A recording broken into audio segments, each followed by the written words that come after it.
Hey everybody, so we're working on a different Jeep here today. This is my mom's 98 Jeep Grand Cherokee with the 4-liter 42 RE automatic and the Selectrac transfer case.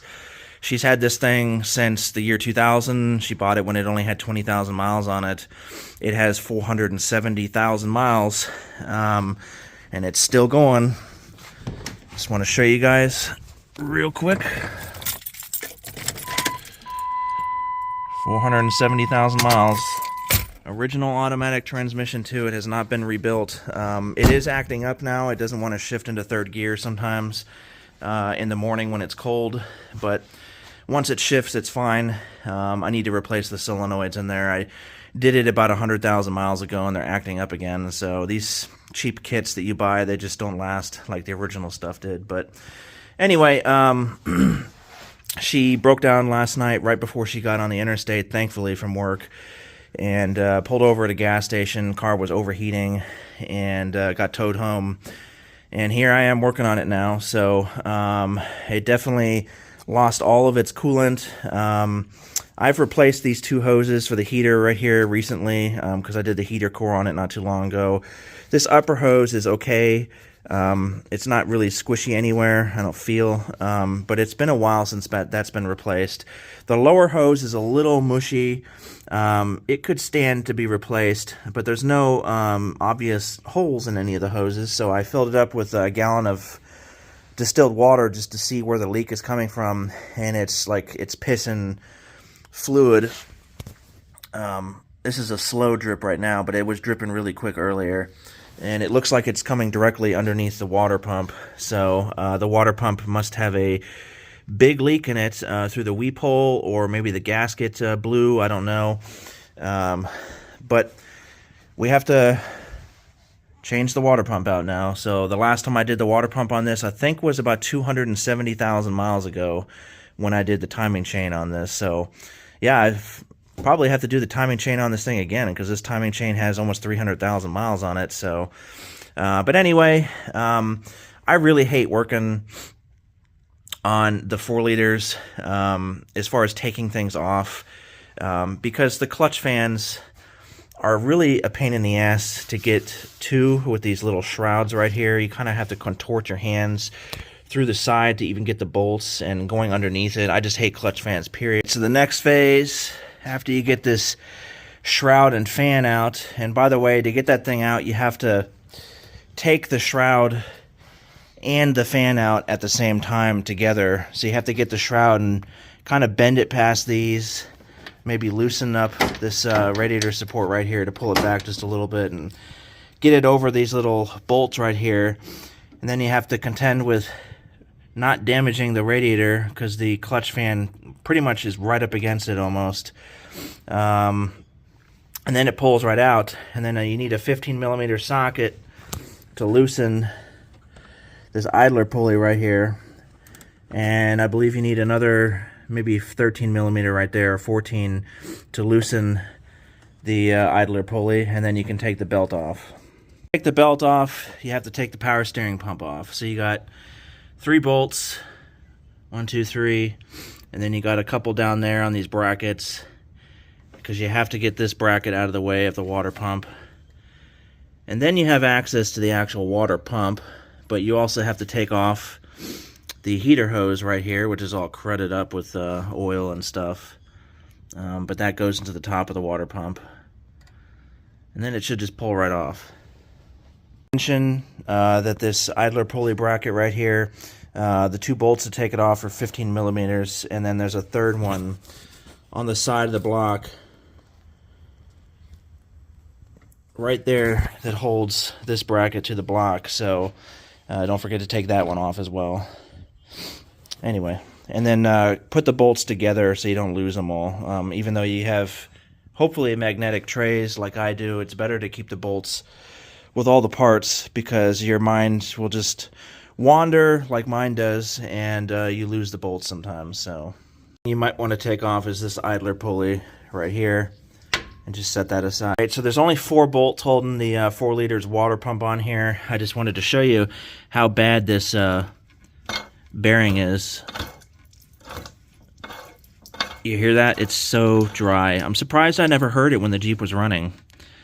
But yeah, it's pretty wobbly, so it's definitely leaking or puking fluid out of the weep hole. Now, to get these water pumps off, a lot of people just kind of smack them with a hammer or pry on them. A good pry spot for these things is right here between the block and the actual pump. And you can just pry it right off.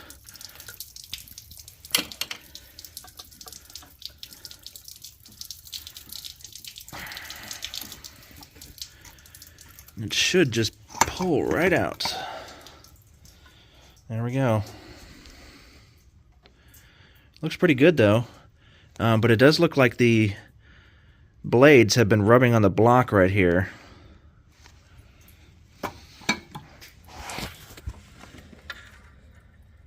Or I should say on the cylinder wall. You can see the rub on the cylinder wall right there. Interesting. But yeah, engine is pretty rust-free. It looks pretty damn good inside of there, actually, to me. So, quite pleasantly surprised on how clean that is on the inside. There's not really a speck of rust at all. And because the blades are aluminum, it didn't really do anything to the cast iron, so it just scuffed it a little bit. Interesting. Anyway, off to the store to get another water pump. I'm not sure what brand this one is. I think it's a CarQuest, to be honest. I can't remember, but it's been on there for 270,000 miles, so it's pretty good for a cheap off-brand water pump. Usually these things only last like a year or so. It's a big score right there, too. I'm not sure what that's from. So one thing you should always do is check your warranties on your pumps that you buy from these auto parts stores. Most of them have lifetime warranties, and I called and checked, and this one still has a lifetime warranty on it. And guess how long ago I bought this thing? 10 years ago. 10 years ago, like I said, when I put this on, when I was doing the timing chain on the Jeep, it had 200,000 miles. It has 470,000 miles again. So this Duralast pump, I got 10 years and 270,000 miles off of it, and it still has its lifetime warranty. That's crazy. So I just got back from the auto parts store. No questions asked, just gave me a new water pump. Yeah, 10 years and still lifetime warranty, so at least they still honor their warranties. That's pretty cool. So yeah. Now, when you do replace these pumps, make sure you take off your studs, because a lot of these water pumps do not include studs. You're going to be screwed if you turn your pump in for core, finding out that you don't have studs. You're going to have to buy some new ones. And also, get your antifreeze at Walmart, because it's like 12 bucks instead of like, I think they wanted $18 in AutoZone. Ridiculous. Anyway, so water pump is on. Just put a thin layer of RTV and 4 bolts for the 4-liter water pump. I'm replacing the lower hose as well. So when you replace the lower hose, you should take out these springs and put it in the new one. Some people say you don't need it. Some people say you do. But, you know, if it was there from factory, you might as well keep using it. So, all right, so once you get your water pump on, just put the power steering pump bracket back on. And don't forget about that bolt on the side of the engine block. 3 15mm bolts. And then you put your power steering pump back on. 3 13mm bolts. And once you get everything good and tight, put the fan and the shroud and all that stuff back on. So we'll flash forward to that. All right, so everything is done. The fan shroud and the clutch fan are back on. I just need to fill the reservoir or the overflow. Bleeding the radiator right now, filling it up. I tend to do my own mixtures, so I, do 50-50. So I buy concentrates, and I have distilled water at my house, or RODI water, so I use that. And just about to start it up now. But I hope you guys like these type of videos. If you do, subscribe, please. Give me a thumbs up. Try to watch my videos if you can. If I can get more view hours, I can start getting paid for this. I've already hit the goal of 1,000. I'm well over 1,000 now, so I really appreciate all of that. But I just need more viewing time. If I can get that viewing time, then I can get paid for this. And if I get paid for this, I can make a lot more videos. I can buy better equipment to make the videos. It's just all a matter of funds. You know, I have 4 old, really old cars, and it's hard to maintain all of this stuff on the budget that I have. So, but I'm going to start it real quick, and then I'll let you guys go. So,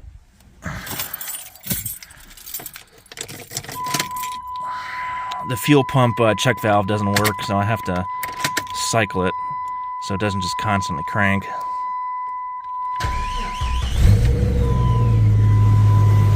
And there we go.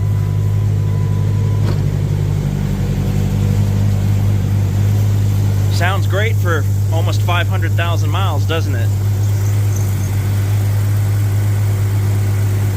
You would not think that this engine has 500K on it, so it's crazy. Anyway, thank you guys again.